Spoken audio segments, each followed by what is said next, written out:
We got some speed lights, an egg niter, and a torch. Let's learn how to light your big green egg 3 different ways so you can start making delicious meals. First things first, we need to go over charcoal. Make sure you're always using premium lump charcoal. It burns fast and clean. It's way better than the briquettes. We have Big Green Egg, Jealous Devil, but there's other good brands out there as well. Briquettes have different chemicals in them. You never really want to use briquettes, and you never want to use lighter fluid either inside your egg. Lump charcoal is the way to go. Also, you want to clean out your egg.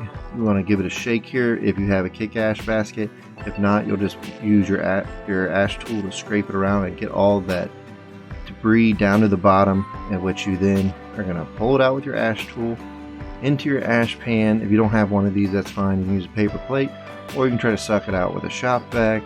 But you just got to get it clean so there's plenty of room for the air to flow through there. And the other thing about lump charcoal is you reuse what's left. So you can see that's old charcoal we're reusing and we're adding new to it. I fill it up to about the bottom of the fire ring for shorter cooks, top of the fire ring for longer cooks. That's for a long cook, about 12 hours. So the bottom's usually enough. Speed lights we'll go over first. I'm going to break them apart.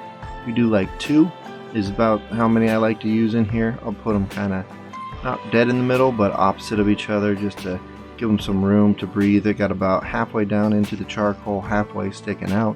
Then you'll light each speed light and give it about 15 minutes or so for it to fully burn. It'll burn out and it'll get your whole charcoal going. And then when you're done, once it kind of gets everything lit, you can spread it around just a little bit to make sure it's even.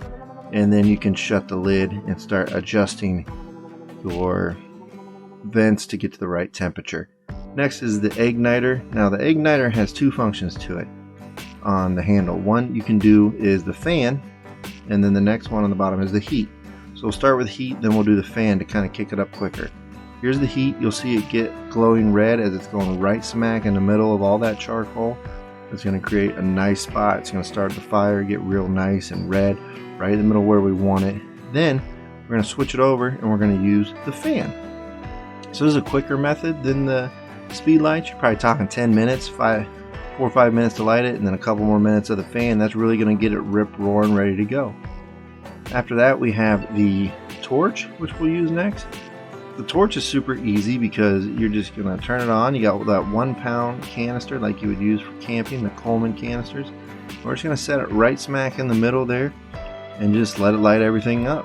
You're talking maybe, I don't know, 5 minutes of just letting it light. Probably could be less.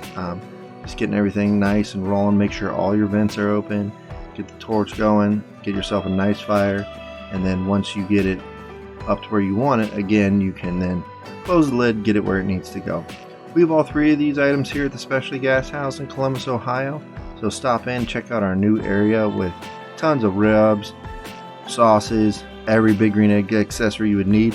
And now that you know how to light your egg, the next thing you need to know how to do is get it to the proper temperature. So click the video on your screen if you want to watch that.